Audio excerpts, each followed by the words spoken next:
Nah,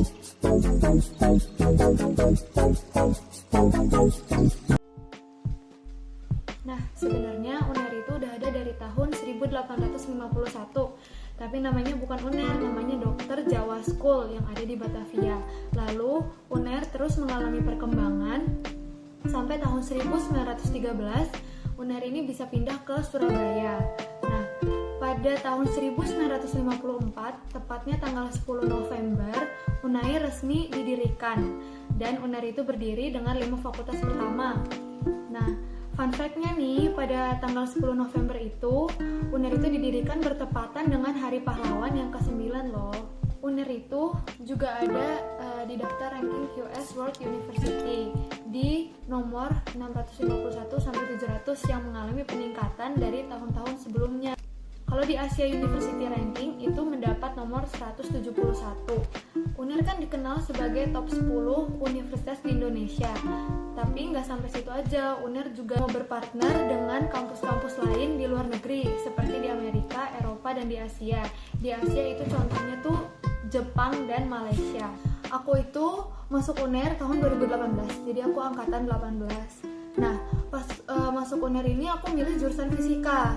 Nah, fisika ini pasti awalnya aku kayak, wah apa nih fisika? Ternyata setelah aku masuk fisika, ikut serangkaian ospeknya, ketemu teman-temannya, itu ternyata bener-bener seru banget sih. Dan yang lebih bikin aku senang, selain lingkungannya mendukung juga, akreditasi di fisika sendiri itu udah A, dan ditambah lagi ada akreditasi ASIN, itu tuh dari Jerman dan akreditasinya internasional. Nah, karena aku sendiri adalah mahasiswi fisika dan aku sekarang mau ngejelasin ke kalian tentang salah satu materi dari matkul aku, yaitu fisika komputasi. Nah, materi yang mau aku jelasin itu adalah tentang matriks, bahasa pemrograman, algoritma pemrograman, dan nanti yang terakhir adalah flowchart. Langsung aja ke yang pertama, yaitu matriks. Nah, di sini aku mau ngejelasin tentang matriks. Pasti kalian udah tahu dong arti matriks itu kan. Matriks kan kalian udah familiar banget. Matriks itu tuh adalah susunan bilangan-bilangan yang berbentuk persegi panjang, dan bilangan-bilangan tersebut itu diapit oleh suatu tanda, yaitu tanda kurung atau tanda kurung siku. Nah, matriks ini juga memiliki ukuran. Ukuran ini yang biasanya kita kenal dengan nama ordo. Nah, ordo ini misalnya nih, aku punya matriks A, aku tulis dengan matriks A besar. Nanti di bawahnya aku tulis bilangan misalnya A 2 kali 2, berarti ordonya 2 kali 2. Dengan bilangan tersebut kita misalkan A kali B, dengan A-nya itu baris dan B-nya itu adalah kolom. Lalu lanjut ke jenis-jenis matriks. Nah, jenis-jenis matriks ini ada banyak banget, dimulai dari matriks baris, matriks yang punya baris saja. Terus ada matriks kolom juga yang mempunyai kolom aja. Nah, terus ada matriks 0, di mana semua komponen bilangan dalam matriks itu adalah 0. Lalu ada matriks persegi yang jumlah baris dan kolomnya itu sama. Jadi misalnya kayak ordonya 2 kali 2 atau 3 kali 3. Lalu ada matriks segitiga atas dan matriks segitiga bawah. Nah, di sini sebelum masuk ke matriks segitiga atas dan bawah, aku mau jelasin kalau di matriks itu mempunyai diagonal utama. Misalnya pada matriks ordo 3 kali 3, nanti itu diagonal utamanya itu terdapat dari pojok kiri atas yang ditarik secara garis miring ke pojok kanan bawah. Jadi itu diagonal utamanya. Nah, pada matriks segitiga atas, semua komponen bilangan di bawah diagonal utamanya bernilai 0. Kebalikannya dengan segitiga atas, matriks segitiga bawah, semua komponen bilangan di atas diagonal utama itu yang bernilai 0. Lalu ada matriks diagonal, seperti yang aku sebutin tadi, matriks diagonal itu yang di diagonal utamanya komponen bilangannya tidak 0, nggak boleh 0. Lalu ada matriks skalar, di mana komponen bilangan pada diagonal utamanya itu berjumlah sama semua, jadi bilangannya sama semua. Nah, yang terakhir ada matriks identitas, di mana diagonal utamanya itu bernilai 1, semuanya 1, dan komponen bilangan lainnya itu bernilai 0. Di sini yang kita sering gunakan sehari-hari, yang sehari-hari juga sih, maksudnya yang sering banget kita gunakan dalam operasi matematika gitu, itu adalah matriks baris, matriks kolom, matriks persegi, matriks diagonal Dan yang terakhir adalah matriks identitas. Matriks identitas ini disimbolkan dengan I besar. Nah, lanjut ke operasi bilangan matriks. Operasi bilangan matriks yang mau aku bahas di sini itu ada 3, ada transpose matriks, determinan matriks, dan inverse matriks. Nah, yang pertama dari transpose matriks dulu. Transpose matriks itu disimbolkan dengan A besar. Ini masih contoh tadi, misalnya aku punya matriks A gitu ya. Jadi nanti disimbolkan dengan A besar pangkat T, sebagai T-nya itu menunjukkan kalau dia matriksnya yang ditranspos gitu. Nah, transpose matriks ini apa sih? Matriks yang ditranspos adalah nanti yang awalnya dia baris menjadi kolom dan kolom menjadi baris. Lalu lanjut ke matriks determinan yang disimbolkan dengan matriks A besar dengan tanda mutlak di antaranya. Jadi nanti matriks A itu, huruf A itu akan diapit oleh tanda mutlak. Nah, determinan ini misalnya aku punya matriks ordo 2x2. Nanti kan ordo 2x2 itu aku misalkan matriksnya itu A, B, C, dan D. Nanti cara mencari determinannya itu adalah dengan selisihnya. Namun selisihnya dengan cara A dikalikan D dikurangi B dikalikan C. Lalu lanjut ke inverse matrix, masih dengan contoh ordo 2x2. Cara mencari inverse matrix itu dengan 1 per determinannya, seperti yang tadi udah aku jelasin caranya, nanti dikalikan dengan matriksnya. Namun ada yang diubah dari matriksnya. Tadi kan matriks ordo 2x2, A, B, C, D. Nah, nanti A dan D itu ditukar posisinya dan di B dan C diberi tanda minus. Nah, simbol dari inverse matrix ini adalah A besar pangkat min 1. Terus sekarang kita bahas tentang bahasa pemrograman. Nah, kalau di kehidupan sehari-hari, kita itu sebagai manusia kan pasti ngomong kan, pasti kita berbicara satu sama lain, minta tolong, bilang terima kasih, minta maaf, dan lain sebagainya macamnya itu. Nah, tapi kita perlu suatu bahasa biar kita bisa mengerti satu sama lain kan. Nah, di sini di fisika komputasi ini kita juga belajar tentang bahasa pemrograman yang kayak jembatan gitu lah, jembatan antara kita dan ke mesin, jembatan antara kita dan ke suatu program itu sendiri. Di sini definisi dari bahasa pemrograman itu sendiri adalah suatu instruksi standar yang dipakai untuk memerintah komputer, tapi kita memakai himpunan antara sintaks dan semantik yang digunakan untuk mendefinisikan suatu program, jadi memudahkan kita untuk mendefinisikan suatu program. Nah kan pasti orang-orang yang buat program itu kan disebutnya programmer. Nah bahasa pemrograman ini itu berguna banget dan itu memudahkan banget para programmer untuk mengenali secara persis jenis data apa yang akan diolah, program apa yang harus diteruskan atau dilanjutkan atau disimpan, dan juga untuk menentukan jenis langkah apa yang harus diambil untuk membuat program ini. Di dalam bahasa pemrograman ini juga memiliki tingkat-tingkat generasi loh. Dalam bahasa pemrograman memiliki 5 tingkat generasi. Yang pertama itu adalah machine language, yang kedua adalah assembly language, yang ketiga adalah high level programming, yang keempat adalah 4GL atau fourth generation language, dan yang kelima adalah programming language based object oriented and web development. Nah, menurut tingkat kedekatannya dengan mesin komputer, bahasa pemrograman itu dibagi menjadi 4 nih. Nah, yang pertama itu adalah mesin language. Mesin language itu menggunakan kode biner 0101. Yang kedua ada bahasa tingkat rendah atau bahasa assembly, di mana dia menggunakan kata-kata singkatan, contohnya kayak sum, JEG, dan lain sebagainya. Lalu yang ketiga ada bahasa tingkat menengah atau disebut dengan bahasa C. Nah, bahasa C ini menggabungkan simbol-simbol dengan instruksi manusia. Jadi simbol-simbolnya itu contohnya kayak kurung kurawal, tanda tanya, atau tanda seru. Dan yang terakhir, yang keempat, ada bahasa tingkat tinggi atau Pascal dan Basic. Ya, biasanya di bahasa pemrograman yang digunakan ini adalah seperti bahasa manusia sehari-hari. Misalnya while, begin, if, dan lain sebagainya. Proses bahasa pemrograman ini atau cara gunanya gimana sih? Sebenarnya simple sih. Jadi tuh kalian cuman masukin teks yang kalian mau bahasa itu itu kalian masukkan di text editor.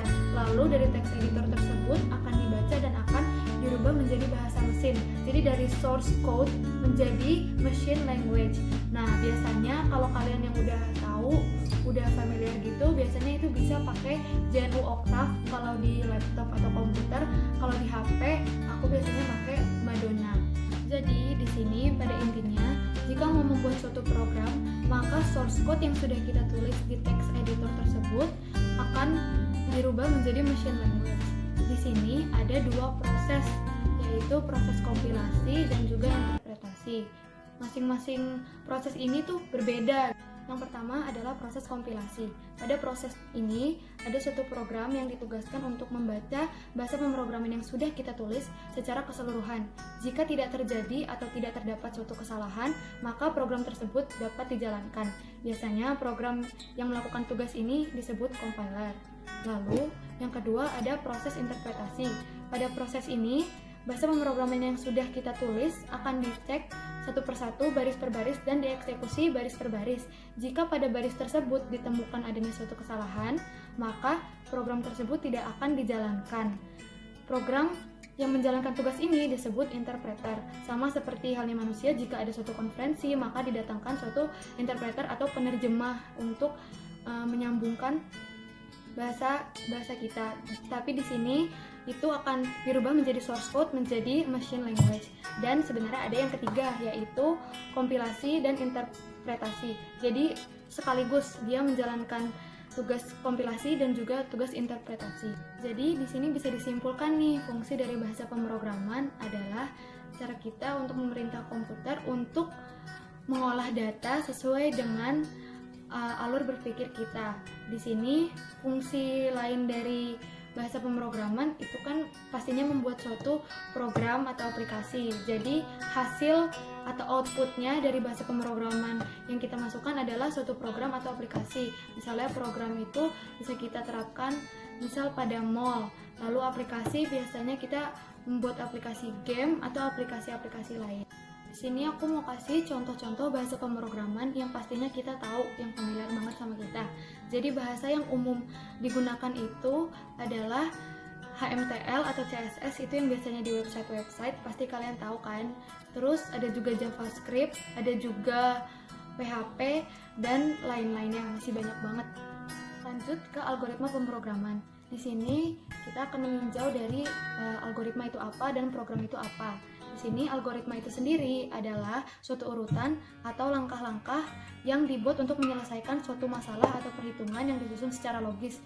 Di sini ada kata-kata logis yang berarti harus ada nilainya, nanti dia benar atau salah.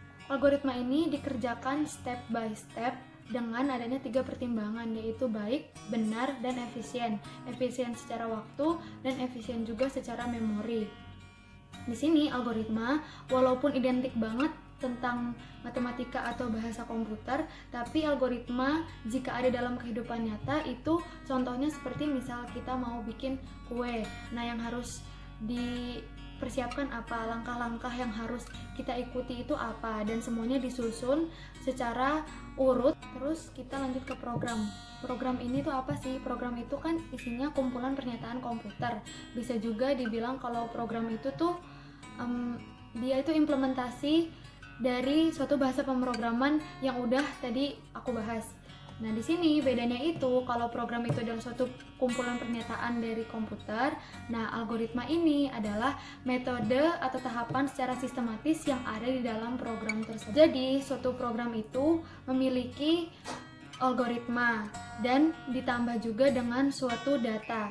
Tapi jika program tersebut memiliki data yang buruk, namun memiliki algoritma yang baik, program tersebut juga belum tentu bisa berjalan dengan baik. Jadi, suatu program tersebut akan dikatakan bisa dijalankan dan akan dibilang sebagai program yang baik jika memiliki struktur data yang baik pula. Jadi, ada syarat-syarat dari algoritma pemrograman jika mau dikatakan bahwa algoritma tersebut itu baik. Syaratnya diantaranya yaitu harus efisien, algoritma tersebut harus dapat mudah diimplementasikan ke perangkat komputer, lalu algoritma tersebut harus mempunyai akurasi tingkat tinggi, dan algoritma tersebut memiliki langkah-langkah atau urutan dengan detail dan jelas. Nah, algoritma ini dibagi menjadi dua, algoritma yang kode yaitu namanya pseudocode, dan juga ada algoritma gambar. Algoritma itu tadi kan untuk mengurutkan atau intinya sebuah urutan atau tahapan-tahapan untuk menyelesaikan sebuah masalah. Di sini algoritma gambar itu disebut juga dengan flowchart. Dengan chart itu artinya kan bagan atau diagram, dan flow itu kan alir, makanya disebut juga dengan diagram alir. Di sini definisi dari flowchart itu sendiri adalah suatu bagan diagram yang dibuat dari simbol-simbol tertentu untuk menunjukkan sebuah aliran algoritma. Nah, pada diagram alir atau flowchart ini biasanya digunakan untuk membuat suatu program menjadi sempurna.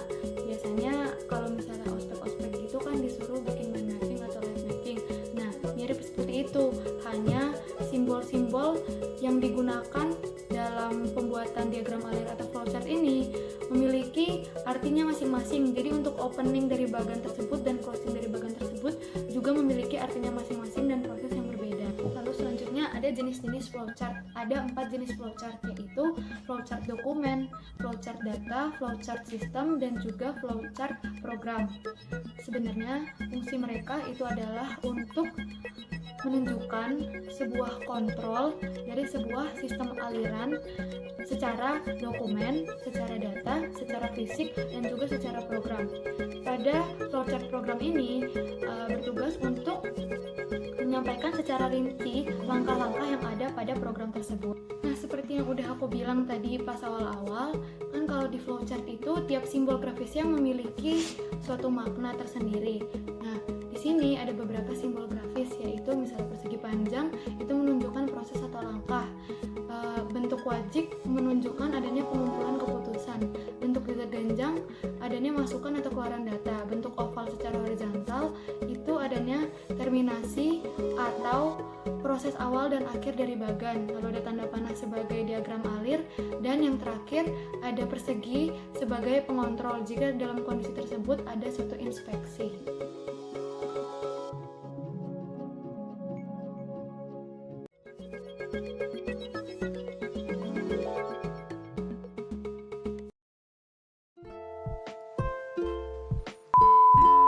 Nah, setelah aku lihat-lihat, efeknya lagi nih.